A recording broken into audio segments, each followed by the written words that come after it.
This is Shauna Peterson's property. I'm here at the entrance to the backyard.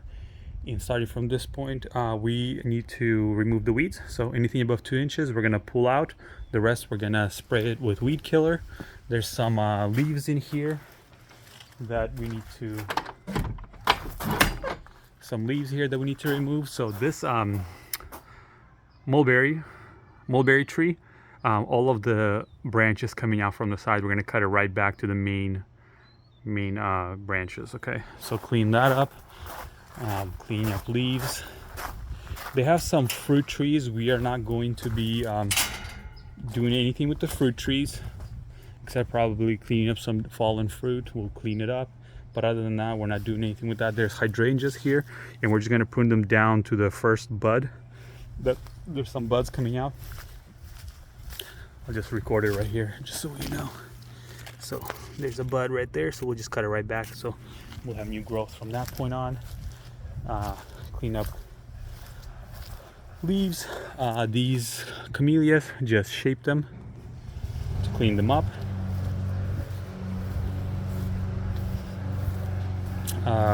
Boxwoods, we're gonna tidy up the boxwoods. There's some leaves in here, we're gonna clean up the leaves. These grassy weeds, we're just gonna knock them down as low as we can and then spray the rest. Leaves in here. While I'm standing here, this ash tree right here, there are some branches that are hanging down, so it kind of goes up and then branches hanging down. So the hanging down branches will have a 8-foot ladder, so we'll probably have a reach of about 12 feet. We'll remove the hanging down branches up to the next intersection where there's other branches. So there's some right there, and just kind of clean it up so it's not hanging down too low. There's some roses here. We're not doing anything with the roses or the vegetables over there. This little area right here, all of the greenery here needs to be removed, including that plant right there. We're not sure what it is, but the client said to remove that. So obviously boxwoods here need to be trimmed as well. So this tropical area, we need to remove weeds, leaves. There are 2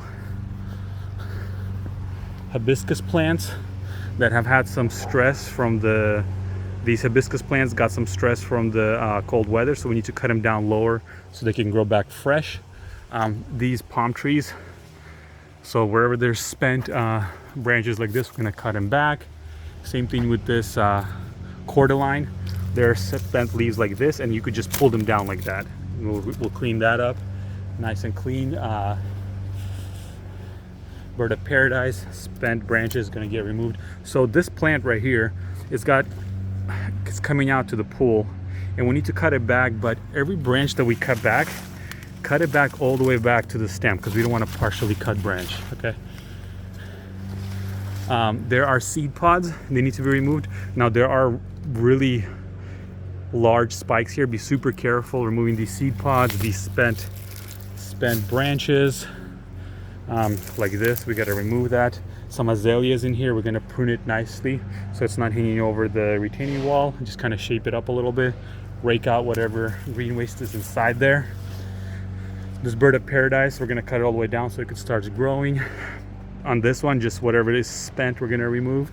There's an azalea in there that needs to be shaped up.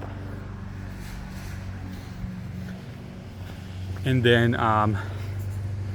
so I already said about the weeds.